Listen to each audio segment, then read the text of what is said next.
Welcome to Everything Life and Real Estate. Let's get started with our hosts, Linda McKissack and Dana Gentry.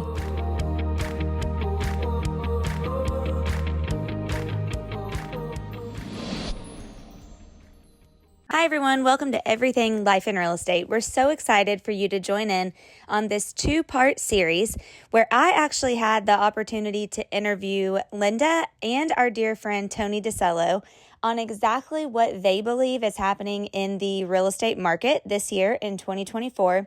Not only is it about their predictions, however, it's also about what should top realtors and business owners be focusing on now in their career, in their business. What should they do? What shouldn't they do different this year compared to last year?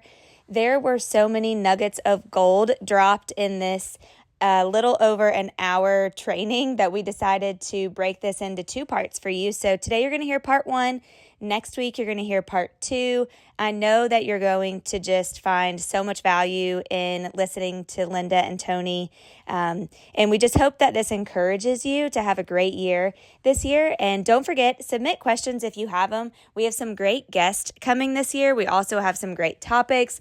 And we're really wanting to hear from you as we continue to push out the best content. So without further ado, enjoy listening to Linda and Tony and have a blessed week.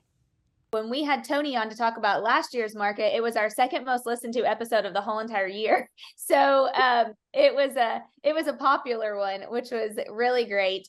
And also, I feel like even me, like we're hearing so many different things about the market this year, and feel like NAR is saying one thing, and agents are feeling a different thing, and then you've got other people saying another thing. So I just thought it would be good to kind of get on and one, talk a little bit about that, and then two, Tony, you said this is your 49th year in real estate, and Linda, we know you're 50, so I couldn't remember how many years. I think it's my 39th year in real estate. I can't remember. I was a baby. So you were 11. So Linda was 11. So with that many years of experience in markets up and down. Tony, I laughed because he said they just need to do what they did 49 years ago, the first year that I got in the business. And really that's true. So let's just kind of start with that. Linda, we'll start with you. What's just your kind of pace and take on the market this year? And then we'll go to Tony. Yeah. Well, they always say in election year that, they're going to do something to try to stimulate it. They don't want to look bad. Whoever's in office would do that. But as Jimmy and I were talking yesterday, I think, even that if they do that, we still have a shortage supply, right? So it's still going to cause issues. But, and I, like Tony, started in a market that what we would call a down market or a buyer's market. And I think the problem is we get hung up on what market it is instead of what are the activities that you need to do. And I was just writing something earlier about, are you motivated by fear? Or are you motivated because you are happy with what the opportunity is, right? And so everybody's different when it comes to that. But I think even, Jim and I ran numbers on like $300,000 house. If it's between 3% and 6%, even 6% or so, you're talking about a big amount of money. So people that have those kind of interest rates, those are not necessarily going to be your target, but there are people who have to move and don't have a clue what the interest rates were or what they are. And those are the people that I think that you're going to have to go after. Yep. I just put in the chat, when you said that, it reminded me, I had this saved on my desktop. At the end of the year, we had John White, our financial advisor, who's amazing, from Northwestern Mutual, come on. And he shared with us this PDF called A Guide to Elections. And it's pretty helpful. So if anybody wants that, it's in there. But he did say one thing. He said that even though election years are always kind of wonky, the year after election year, no matter who wins, is always a great year because people are like, well, that's who we have for the next 4 years. So now at least we can go ahead and, move on with our lives or make a purchase or whatever. So he said, no matter what happens in election year, just know that the year after consistently, no matter if Republican, Democrat, whoever wins, always proves to be a great year, which I thought was kind of interesting. Okay. Tony? Yeah, well, I would ask this question. How many people on this call can they just raise their hands and let you know? How many people on this call think next year is going to be a fantastic year? Wait, this year, 2024?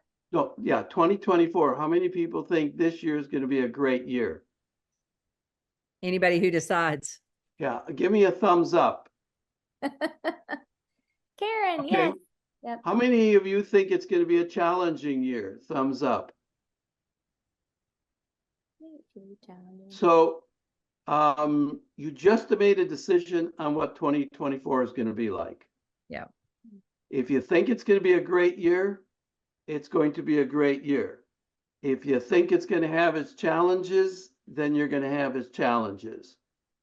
I've talked to a lot of people in the last couple of months, and I've really come to the conclusion that we spend too much time thinking about the market, and we need to be spending more time taking action in the market. Mm-hmm. So, it's interesting that we know exactly what we need to do. It's whether, when you look at the different markets, the market 3 years ago or 4 years ago, how important was skill? Not very. Not very. It wasn't that important. How important is it today? Very. Today, it's the number one key probably to survival. Probably it's the number two key to survival. So I think when you look at the market and what it's going to be what you're going to do as lead indicators instead of lag indicators. And I think that's one of our issues that I'm coming to the conclusion is we write goals based on what? How much GCI? How many closings? So we're building a business on lag indicators rather than what? Yeah, lead. Lead indicators. So what's the number one lead indicator in real estate? What's going to tell us what happens with our business? It's based on how many what? Listings. Leads. Listings. And how do you get a listing, Linda? Yeah, go on a listing appointment. So basically, you want to have a great year, set lots of appointments. And so I think the key is, where do you want to go with the business? I want to have 50 closings. Then in order to do that, how many will be buyers? How many will be sellers? Then looking at those two, how many listing appointments do I need to go on to get the listings I need to sell the listings I need to close? Same thing with buyers. How many buyer appointments do I need to set to get the number of buyer contracts I want as part of my closing goal? So I just think when you look at building your plan for the year, I think it's got to be based on how many appointments. And Linda's right, from the fact that some people are not ready to sell. So basically, when you're on the phone or communicating with your database, what are you eliminating? What should be your number one goal to eliminate? Non-motivated. People that can't sell right now or don't want to sell right now. That's exactly right. Yep. So it's how fast do we get rid of the people we don't want to find the people we want? Find the people we do want. And it's interesting. One of our market centers had, what's the biggest expired day of the year? January 1st. So they went on the phones and they got on the phones that day. Not everybody participated, which was something that surprised them, because they thought they set it up that everybody would be there. But the people that were on the phone set 3 appointments on average. So if you had 10 people on the phones, they set 30 appointments in one day. So what do you think they're going to do as a market center, or as a team, I should say, they're not a market center. As a team, what do you think they have encouraged everybody on the team, and because they're independent contractors, highly encouraged everybody on the team, they're going to do what every month? They're going to call expireds. They're going to get on the phones and make calls all day long, one day a month. If you just set 30 appointments in one day and you do that 12 months, that's 360 appointments. Yep. If a person averages 3, they would set 36 appointments in just one day. So, And you know, then I talked to another guy and I said, where are you getting your leads? And I watched some guys do some prospecting on that day, and they were calling expireds, and they said they went back 6 months. So I called one of the top agents I know, and I said, how far did you go back for your calling day? And he said, we went back 2 years.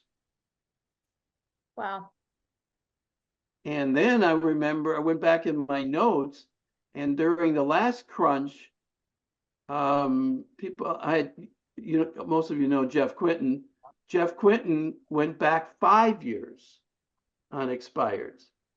So then I took that idea, and I'm a partner in a market center in Chicago, and I got on a call with him on, I think, last Thursday. And one guy said he went back and found all the expireds for the last 2 years. He didn't set any appointments. In the first hour, he found 3 leads to nurture that will do something in the next 90 days. So Tony, are you saying at one point in the last 5 years they expired and they never relisted again? Well, they would have sold. Yeah. So they didn't. So you just find out. It's basically, Right. You're just calling and saying you're on the market. I noticed you were on the market 2 years ago. Are you still interested in selling your home? We sold it already. Congratulations. Goodbye. Yep. Yep. Totally. Well, Linda, what do you think the majority of the people that were expireds, what happened to them in the last 2 years? Probably sold. Well, in the last few years, that you could still have some that didn't sell. Yep. I was going to say, I bet they didn't, because I remember seeing that graph of the pent up sellers from the last 2. Andrew is spot on. He said ignored. And there's so many pent up sellers over the last 2 years that didn't end up selling. Mm-hmm. Yep. First of all, the realtor that had their listing, did they follow up with them at all? No, they felt too bad that they didn't get it sold. They didn't get it sold, so they were embarrassed. So they're getting on the phones and finding out a lot of people didn't sell. And what's happened over the last 2 years with people's feelings about the current interest rates. They feel like they're high, but it's basically the prices that are making the interest rates higher. The interest rates aren't bad. It's the interest rates with the prices of homes. Right. So what they're finding is people are getting a little bit more accustomed to the interest rates. Yep. And the interest rates are probably not going to change much. I've seen anywhere from they're not going to be below 7 to they're not going to be below 6. Yeah. So take a shot, they're probably not going to be below 6. But do the interest rates really that important if you find somebody that wants to sell or needs to sell? Mm-mm. Nope. So now it becomes the quality of your presentation to them that this is what 6% interest rate gets you. And here's the thing. If pent-up desire still holds, and I've read anywhere from prices could come down to 1 to 3%. I've also heard that prices are not going to come down at all, and they're going to go up. So if somebody gets a 6% interest rate and they wait and prices go up 3 or 4%, are they better off buying a house and saving the 3% than paying a little bit more interest rate? And then part of the interest rate, if you're in the 38% tax bracket, how much of your interest rate can you write off? 38%. Oh, you get to write off the taxes too at 38%. And if you really sit down and have a business conversation with them, and Linda and Jimmy talk about that all the time on their investing stuff, those are just business conversations with people. And as realtors, we don't want to have business conversations. We want to have sale conversations. And people are looking for a business conversation about interest rates and pricing and all that stuff. They want to talk to somebody that can explain to them what's happening and giving them direction for them to make a good, solid decision. Well, it's the definition of leadership, teaching people how to think so they get what it is that they want. Right. And if you're the person that's changing the way they look at this, you're going to be the smartest realtor they've come across, because in the presentations is going to be the defining moment. They're going to tell whether you're confident, you have courage in the market, whether you understand the market, you know what mortgage availability of buying down, everything. If you're smart and you're the local economist, which, by the way, back to your point, Dana, the reason people are seeing different things is in a market that gets like this, it really gets localized. Like you could have one territory that is killing it. I mean, they don't even know what you're talking about. And then you have another market, and usually it's upper end or something like that will typically go first. But those people are dying on the vine because they can't seem to find the motivated. But I think, Tony's right. And for some people, you got two options. When Tony's from the Mike Ferry world, I'm from the build a brand and prospect the ways that you will prospect, right? And so if there's some of them on this call that say, well, I'm never going to pick up the phone and make all these cold calls, I'm just not going to do it. One, the expireds are warm leads. They are a little bit easier. Number two, find a conversation starter that puts the conversation towards real estate. Like, you might be good in my business. Well, what's your business? If you ask every single person you come across, 99.9% aren't going to say, oh, I've been dying to sell real estate. They're going to say, my mother is trying to sell her house, or my sister is buying a house. So you got to figure out what are the things that you will do. Maybe it's teaching. People are wondering what's going on. Maybe you become the local expert in your neighborhood that teaches on Saturdays what to expect from the market that we're in. You want to get people to raise their hand before anybody else sees them. And the way you're going to do that is get in front of those conversations. Right. Yeah. And I'm talking about expireds because these people are getting a lot of immediate business. But let's face it, the most important conversation you need to have is with your database. Mm-hmm. Absolutely. And right now we need to have that conversation with them today. Find out what their plans are for 2024.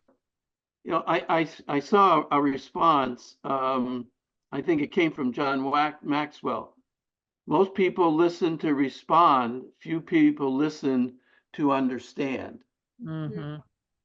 So I just think we have to be asking questions, whether you're talking to an expired or talking to your database, asking questions to find out where they are, to find out how you can be a servant to them. Yeah.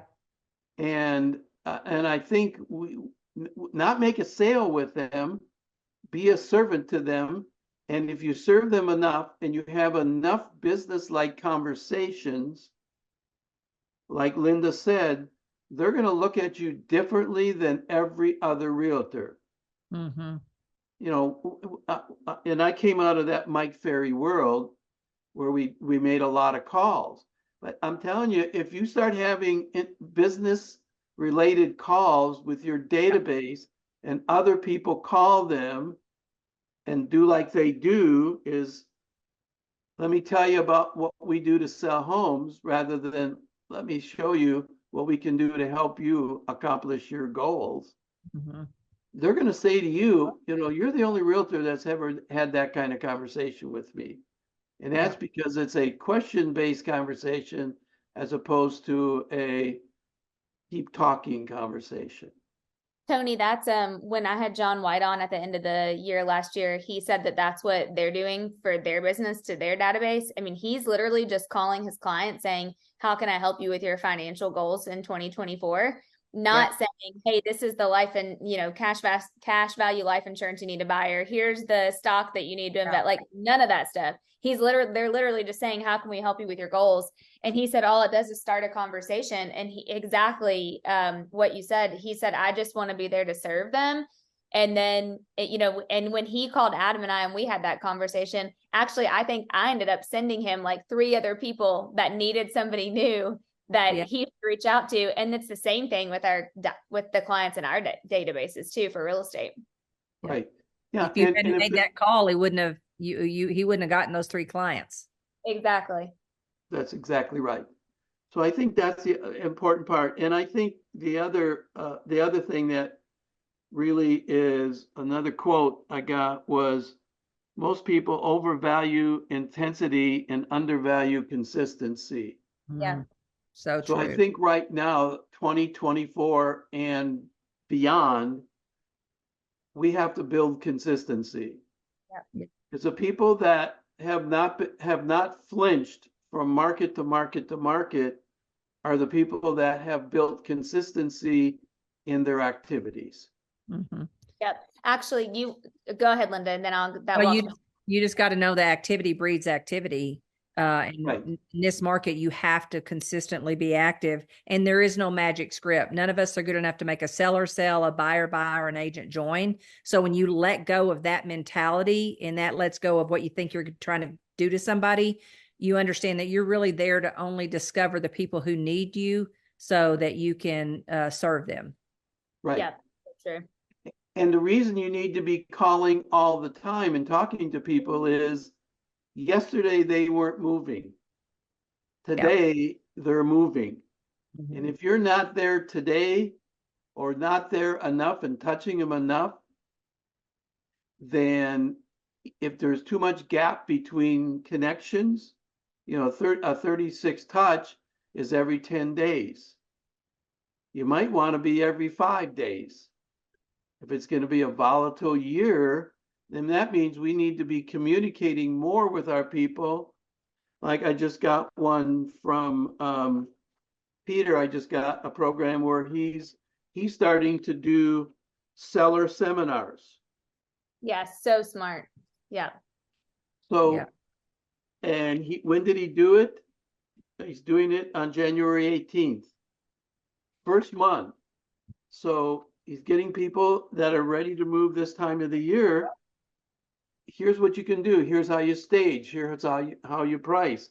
Here's what's happening in the market. Here's what you do to get your home ready to sell. Yeah. I put in the chat, that actually goes with one of the things I put in the chat was a slide from NAR on the pent up sellers that cannot wait any longer over the last 2 years. 7 million new babies were born in the last 2 years. 3 million people got married. 1.5 million people got divorced. 7 million people turned 65 or older. 4 million people passed away. 4 million people had a net brand new job, and 50 million people switched jobs. So when we think that there's like nobody making moves, all those people have to make a move at some point in time. And like, I love you said, Peter's doing the seller seminar. I shared this, and we have an agent in Columbus who she said, "I feel like I've been through a divorce and it was life-changing, and there's so many things that go along with getting a divorce. And so this year I really want to make that a top lead source." And I said, "You need to do divorce seminars on Saturdays, hold them at the market center."